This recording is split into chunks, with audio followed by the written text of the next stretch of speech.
सावरगाव घाट भक्ती आणि शक्तीचा गड दसऱ्याची अखंड परंपरा या ठिकाणी सुरू आहे.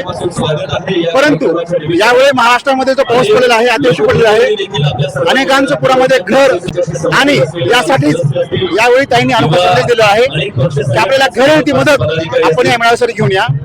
आपल्यासोबत बारामतीहून आलेले काही मुंडे भक्त आहेत, साहेबांचे काही समाज बांधव आहेत, काही कार्यकर्ते आहेत. आपण त्यांच्या प्रतिक्रिया घेण्यावर जाणून त्यांचं म्हणणं काय आहे, कशा प्रकारे उत्साह आहे आणि कधीपासून हे देत असतो. भैया काय सांगाल, आपण कुठून आलेला आहात आणि साधारणतः आपलं किती वर्ष आहे? आम्ही बारामती जिल्हा पुणे येथून या ठिकाणी आलेलो आहे. सुमारे 1000 वाहनांचा ताफा घेऊन काही लोक या ठिकाणी आलेले आहेत, काही लोक रस्त्यावरती आहेत आणि काही लोक बीड जिल्ह्यातील त्याचबरोबर पूरग्रस्त लोकांना मदतीचा भाग देत आहेत. स्वर्गीय मुंडे साहेबांच्या प्रति एक आस्था असणारा आणि स्वर्गीय मुंडे साहेबांच्या येत असणारा हा मेळावा प्रत्येकाच्या मनामध्ये आहे आणि स्वर्गीय मुंडे साहेबांच्या प्रति एक आस्था होती म्हणून लाखोंच्या संख्येने या ठिकाणी लोक येतात. त्यांच्या प्रति एक आस्था म्हणून आपण दसरा मेळाव्याला आपण येतो. भैया काय सांगाल, त्यांनी हा जो संदेश दिलेला आहे यावेळेसचा की दसऱ्याला येताना आपल्याला पूरग्रस्तांची पण दसरा दिवाळी गोड करायची आहे, काय सांगाल? दसरा दिवाळी गोड करण्यासाठी आता आपल्या लोकांचं पाऊस पडल्यानंतर जे नुकसान झालेले ते पण त्यांनी एक विचार करून आपल्या जे नुकसान झालेल्या लोकांना आपलं एक शिदा घेऊन येण्याचा एक संदेश दिलेला आहे त्यांनी. त्यासाठी आपण कुठून आलेला आहात आणि किती वर्ष आहे आपलं? कुठून आलेला आहात आणि किती वर्ष आहे? 530 मधून आलेलो आहे आणि आमच्या सोबत कमीत कमी 500 लोक तरी आम्ही घेऊन आलेलो आहे आणि ह्याच मुंडे साहेबांनी जी परंपरा आपल्याला जपायला सांगितली त्यांनी त्यासाठी आपल्याला बोलवलेलं.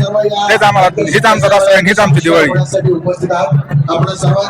समाजामध्ये एकतेचं नातं राहिलं पाहिजे, त्यासाठी जातीभेद दूर झाले पाहिजे, असं काय सांगा? भगवान बाबाने आम्हाला हीच परंपरा दिलेली आहे. भगवान बाबाने सांगितलेलं आहे सगळं जातीभेदी सर्व करून भगवान बाबाने सह करते, त्यामुळे आम्ही भगवान बाबाला मानू येतो आणि मुंडे साहेबांची जात बनवून आम्ही दसरा मेळाव्याला जातो. आता बोलतो खरं तर राष्ट्रसंत भगवान बाबांची शिकवणच आहे. सर्व समावेशक या ठिकाणी लोक आलेले आहेत, तिथं जातीय भेदीचा विषय येत नाही.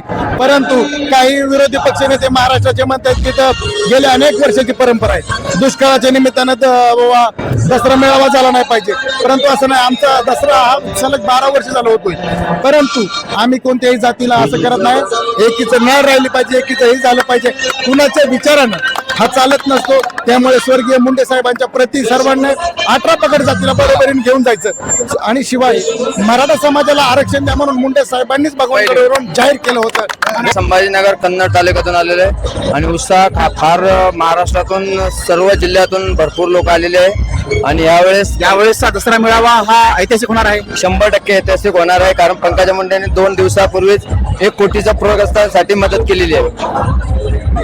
हे होते सबंध राज्यामधून आलेले, बारामती असेल, छत्रपती संभाजीनगर असेल, कन्नड असेल, सबंध राज्यामधून मुंडे भक्तगण आहेत आणि सर्वांचं म्हणणं एकच आहे यावेळेस दसरा मेळावा ऐतिहासिक असणार आहे.